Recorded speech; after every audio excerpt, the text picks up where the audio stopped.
will take some. Please be respectful and keep them to the end. I thank you very much. Thank you, Rita. I appreciate that. On behalf of Governor Ivey and the state of Alabama, I want to thank Sheriff Jones and EMA Director Kathy Carson for their hospitality. And we also want to pass on our condolences and our sympathies to all those impacted by the storms who have lost loved ones, family members, and friends during this trying and devastating time. This tornado that happened on Sunday was unbelievable, an EF4, 170 knots, and when you see the devastation, it's just hard to fathom that something can be this powerful, and it tracked through Lee County. So we're sorry for everyone's loss. I just want to give you a quick update on what the state is doing for Lee County on behalf and at the request of Sheriff Jones and EMA Director Kathy Carson. So today we've been coordinating with the Forestry Department, and they have an incident management team that will be deployed to Smith Station to help out with some response, transition to recovery activities. So we'll be involved with that. We have personnel still embedded in Kathy's EOC, and we'll be helping bridge the information gap from the counties, the cities, through Lee County to the state, up to the federal government. This morning we had conversations with Assistant Administrator Jeff Byard. He just wanted to check in on us, and we've been in constant contact with the FEMA Region 4 Administrator, who we expect will be out here tomorrow or Thursday to see the operations and the area. So we are just trying to identify gaps, make sure that we fill those gaps and the capabilities that the local communities need at this time. Back at Clinton at the state EOC, we have a FEMA Incident Management Assessment team who's embedded in our operations, and they're working through building an incident strategic plan so that we can marry up our current response operations into a smooth transition to the long recovery period, which will be long and it will be very arduous, but we look forward to continuing with a close relationship with Lee County Sheriff, Lee County EMA, to make sure that we know the needs and we attend to those needs of Lee County in their time of suffering. So without further ado, I'm going to introduce Lee County EMA Director Kathy Carson. And we appreciate everything the state has been here for us in a big way, providing resources and support staff for all of our agencies. We have had an outpouring of offers for assistance from huge humanitarian organizations. Samaritan's Purse, that you know, they are all offering assistance here. And we are beginning to form up with them to be able to get that assistance down to the grassroots where the people need it. That is our next goal. We will be opening tomorrow in Smith Station, and you'll have to check back on our website for the exact location because I don't have authorization to release that yet. Tomorrow in Smith Station at 8 a.m. Central Time, we will open a volunteer reception center, and we are asking anyone who is a volunteer who has something to offer or give to this situation, come to the volunteer reception center, and you know, this process we'll put the people through. We'll give them some safety briefings and some personal protective gear, and then we will take care of getting them to the sites. The sites are going to be determined by the citizen registration on 211. When the citizens have a need, they need to register that need by dialing 211. And we will match up volunteers and with different capabilities and perhaps some products with the requests from the citizens on 211. So we do need for people to continue to register there and let us know what they need. We want to hear from them. You know, we can't help them if we don't hear what their needs are. So we're strongly encouraging them to get in touch with that. Right now, Highway is giving the authorization for citizens to begin to have their debris pushed to the edge of the roadway. And it will be picked up by Lee County if it is pushed up to the county right-of-way. But we're asking them, please don't block your driveway. Don't put it in the gutters. Don't block any fire hydrants or anything of that nature. But they can begin to push that debris so they can begin the cleaning process in many situations. Okay. We're also going to be registering resources that will be available to the citizens to do that. If they have a need for that, they need to register it with 211. As far as our volunteers go, If you are an unaffiliated volunteer, we want you to report to the VRC, to the Volunteer Reception Center. That's where we're going to handle that. And by unaffiliated, I mean no one in public safety, or you're not in public safety or something of that nature. You're a citizen that wants to offer your help to the community. Please come to the Volunteer Reception site in Smith Station. Affiliated volunteers, both inside Alabama and outside of Alabama, we would like for them to call the EMA and register themselves. If they're an individual that is coming. If their agency wants to come, they can register that agency through the 211 system. But let us know who you are and what you can offer to the situation, and we'll speak with the sheriff and the fire chiefs and find out if they need you, and then we'll be back in touch with you. Individuals from outside the state of Alabama in that capacity need to work through their state EMAs. They need to volunteer there, and they will work with Alabama EMA, and we'll get that set up if there's a need for what they have to offer. I'm sorry, I'm having to read this. Oh, we need, when they push the debris to the roadside, it needs to be separated. You know, you can't push everything into one big pile, because we're going to pick it up and we're going to separate it out. We're asking that separate the debris by vegetative, that's trees and limbs, and construction materials, wood, insulation, etc., and large appliances. Push it all out there, but kind of separate it so we can pick it up separately, because that's what we're going to have to do.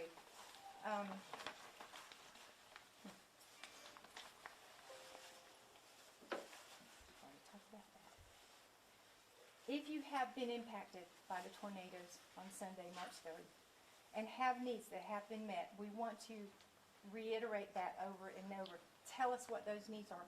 That's what we're here for. That's what we want to hear. We can't help you if we don't know what you need. So register on the 211 and let us know. Lee County Register residents that were affected by these storms can receive free bags of ice.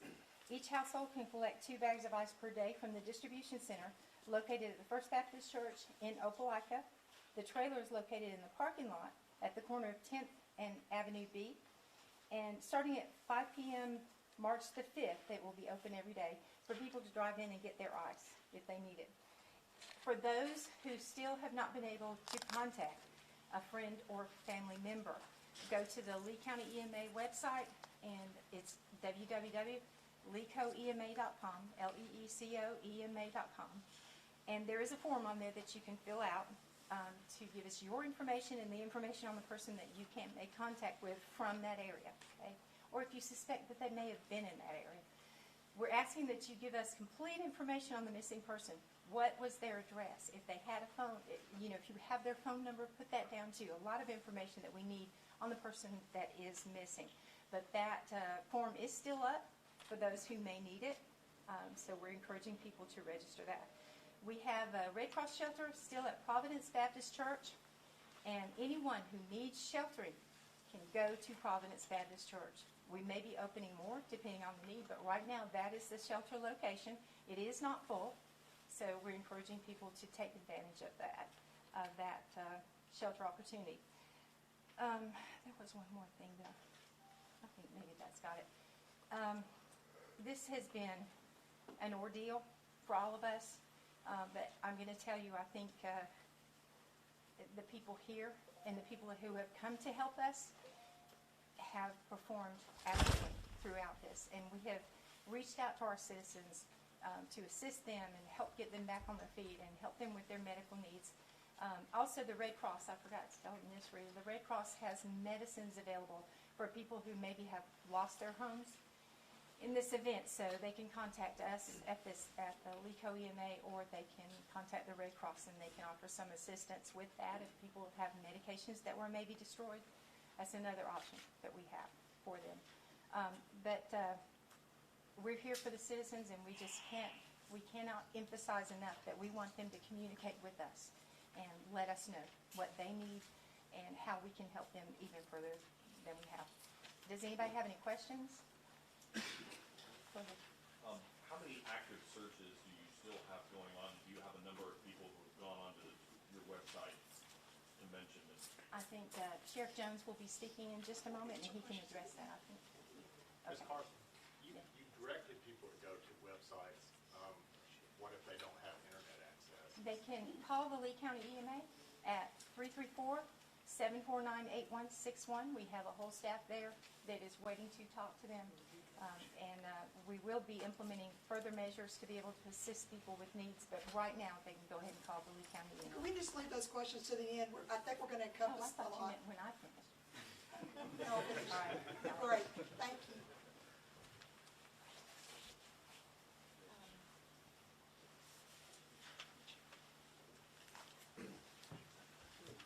I'm Byron Prather, Fire Chief, City of Opelika. I was asked to speak on some of the search and rescue efforts going on today from the fire EMS perspective. We're still actively searching areas there. Today we do have firefighters on the ground searching. They're searching not mainly for somebody, but just searching areas that have large piles of debris, searching through that debris to make sure that we miss nobody. It's a continuous effort from fire EMS and law enforcement and other agencies that we continue to search and make sure that we don't miss nothing. We do have crews there. We're standing by with for EMS services if needed.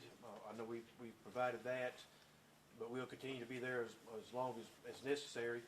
There are many agencies involved: Opelika Fire Department, Auburn Fire Department, the Beauregard Volunteer, just to name a few. There is a collective effort of fire departments working together in that area, and we are still conducting some searches in the area, sifting through piles of debris where there may be people or animals such as that there. So we haven't given up hope. We're still searching. Thank you. At this time, Sheriff Jay Jones, Sheriff for Lee County, will speak. Morning. At this time, the search efforts, as mentioned by Chief Prather a minute ago, are continuing. We have been able to narrow the searches down from a broad spectrum of the area down to specific areas of particular concern. These are associated with addresses of individuals that were in the most affected areas. We're in the process of having our investigators contacting families and making sure that individuals that heretofore have been unaccounted for are accounted for. That process is ongoing. At this point, the current number we're looking at is approximately 7 to 8 people. It's come down, way down actually, from what we initially had. That effort will continue today. Hopefully that number will continue to decrease as the day goes on. And again, we're concentrating on specific pockets. The search is not as in a broad spectrum. A lot of heavy equipment coming into these particular areas that we're using to pick up big portions of the debris to do searches under those areas to ensure that we've covered everything.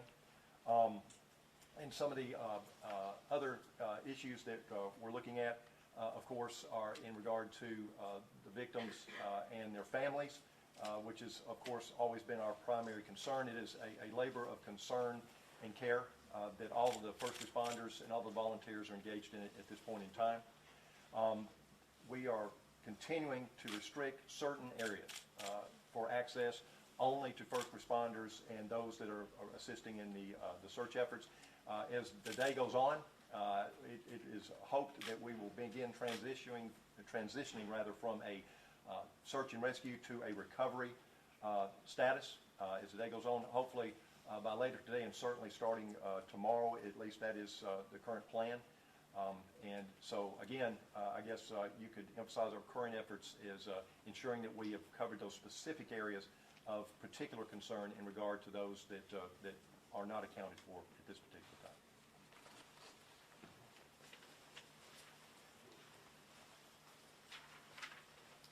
At this time, Coroner Bill Harris is going to speak. I will have printed material to give you at the end of this conference. Thanks, Rita. The number of decedents has not increased. It's still at 23.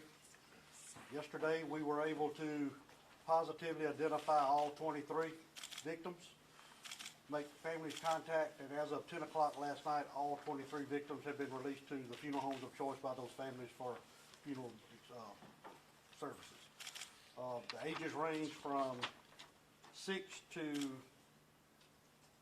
93, I believe. There is a printed list that will be handed out that has the victim's name and their age. I'm not going to get in reading it off right now. You can read that for yourself. They'll be handing those out shortly. Coroner's office is still not done. Our job now is to assist these families and guide them in any directions toward those final dispositions of those decedents. I want to thank the SMORT, which is called the State Mortuary Operations Response Team. I learned early on that afternoon that my resources would be overwhelmed, and this is a state asset that the state of Alabama has that most people don't know about. It's comprised of volunteers, of coroners, and funeral directors around this state.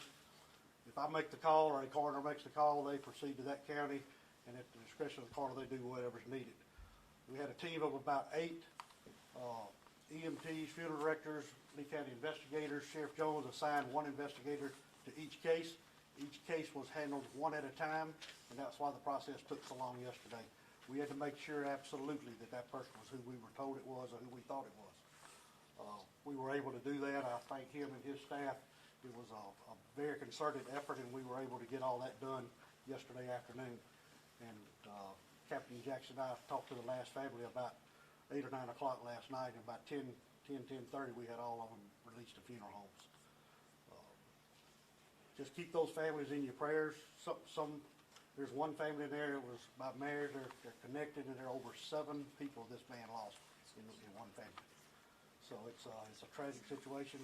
I can't thank this community enough for jumping in there and the support that I've seen firsthand. It's just been amazing. And when this is over, I'll take any questions now, Rita, or later. Questions? No. Okay. We'd like for Chris Darden with the National Weather Service to give a statement, and then we're going to let the director come up and take questions. Okay? Hi, good morning. We're still in the damage assessment and evaluation phase. Again, just want to reiterate that our job is to assess and get information out to help with disaster declarations, but most important part is the people, not the property. But just want to give a couple of quick updates.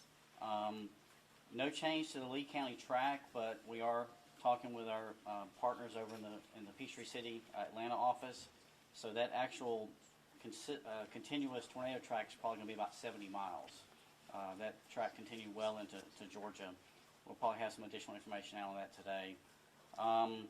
The Macon County, Macon-Lee track, which was the second tornado, that was upgraded to EF2 late last night. That was on the ground for 29 miles. The 2 Barber tornadoes, which were the same storm, but they were not continuous, they actually lifted and touched back down. Those 2 were both upgraded to EF2 as well. One thing of note there, the second Barber tornado actually destroyed our weather equipment at the Eufaula Airport. It was basically level to the ground. We have a team out today, back out of Barber County and Bullitt County, looking at some more damage out there as well. And I will say this, I'll put it out to the media. Thank you guys for everything you're doing. The more attention you get on this event, really it helps the local people and it helps them getting resources. So thank you very much for what you're doing. And if there's any more reports that you have from other counties, please pass those along to us. Sometimes an event like this, we can go weeks and not hear about something, and then all of a sudden we have another tornado track. So if there's something that you guys hear about, please let us know. You're our eyes and ears on the ground. A couple of things I want to mention. I apologize for not mentioning this yesterday. The radar at Maxwell Air Force Base was a huge, huge help to us. We work with our DoD partners there at Maxwell. They suffered a catastrophic failure about 2 weeks ago, major issue to the radar. Typically it takes a couple of weeks, 2 to 3 weeks to get that radar back up. The folks at the Department of Defense, along with our partners at the Radar Operations Center out in Oklahoma, they worked tirelessly, literally 24 hours a day, a couple of weeks ago to get that radar back up. If that radar had not been up, we may not have been able to detect the tornado as quickly as we did. So a huge thank you to our partners in Norman, Oklahoma, and also the Department of Defense. So thank you very much to them. One thing I wanted to clarify, there was a couple of things that I saw. I did mention there was only 5 minutes of lead time for the Beauregard community in the warning. Went back and looked at the information. There was about 8 to 9 minutes, roughly, for the first fatality here in Beauregard. It is correct. Right on the county line, there was probably about 5 minutes of warning, but right here in town, there was about 8 to 9 minutes. And we did have a warning to the west in Macon County for the same storm. And we mentioned the storm was wrapping up, but that was about a 40-minute lead time in Macon County for the same storm that produced a tornado here in Lee County. So I did want to clarify that as well. I'll be available today for interviews, questions. Possibly if we could maybe get out, if you guys want to get out in the field too, the areas that are available, we can do some stuff in the field as well. I'll be here through the afternoon. So again, thank you guys for everything you're doing. I appreciate it. The more y'all can get it out in the media and get it out on TV, it's important. It's not important for me. It's not important for us in the weather service. It's important for these guys over here. So they're the ones that need it, not me. So thank you very much.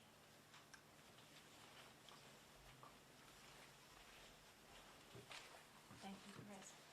One last thing that I would like to say. I would like to thank Auburn University for the assistance that they have poured down upon Lee County and our agency in particular. They have been a great partner. The Lee County Board of Education, we have taken over some of their sites, and they've been great to provide that resource to us. Providence Baptist Church, who is manning and supporting the shelter for individuals, they have really stepped up. The Red Cross is here working, and United Way. United Way has fed a lot of people, and I would like for you to ask people to support those organizations because they are really providing a valuable service. And I'm afraid I'm missing someone. If I have, I will catch them on the next conference. We can take questions now. Can you clarify? I heard 7 to 8 still missing. Is it 7 or 8, or why 7 or 8? Go ahead. Reason why we're not sure, we have kind of a mixed report on that number, but it is going to be either 7 or 8, and we're trying to narrow that down. Hopefully we'll have that addressed before the end of the day. Yes, ma'am. If I think I understand you, it sounds like y'all are hopeful at this point that you found most of the victims, both living and dead, but you're continuing to search to make sure you didn't miss anyone. Is that a correct assessment? Yes, ma'am, that is correct.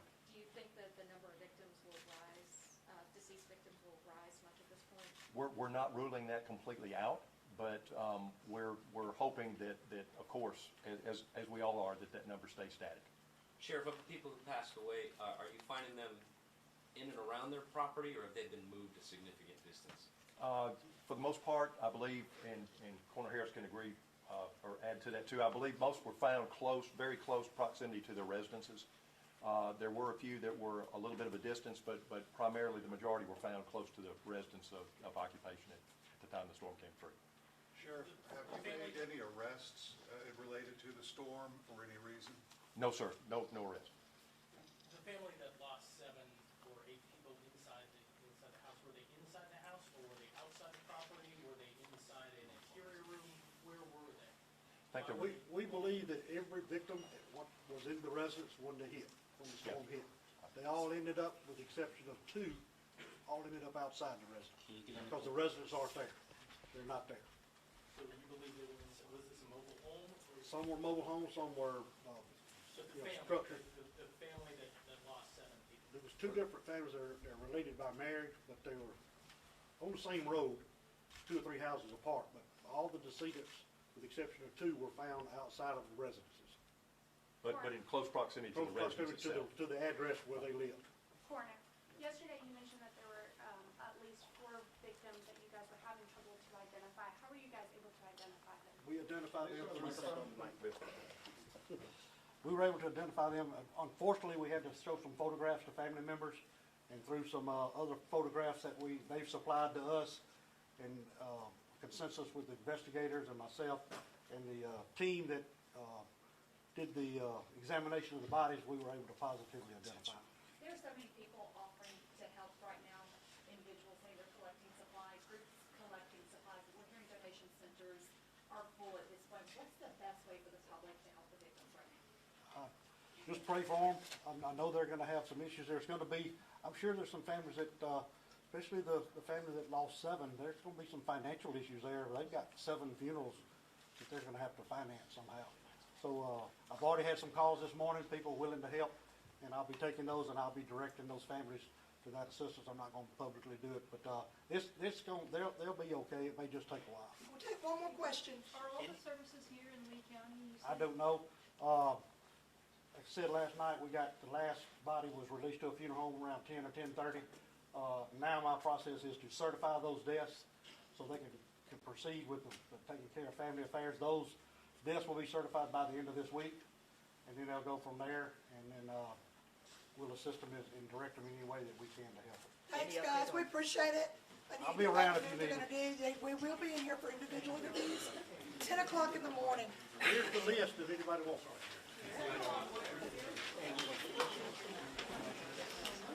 Go in. Yep, I'll be down there. Hey.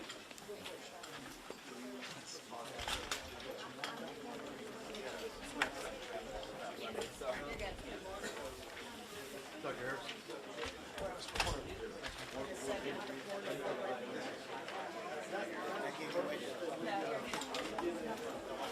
One at a time. Just look at it.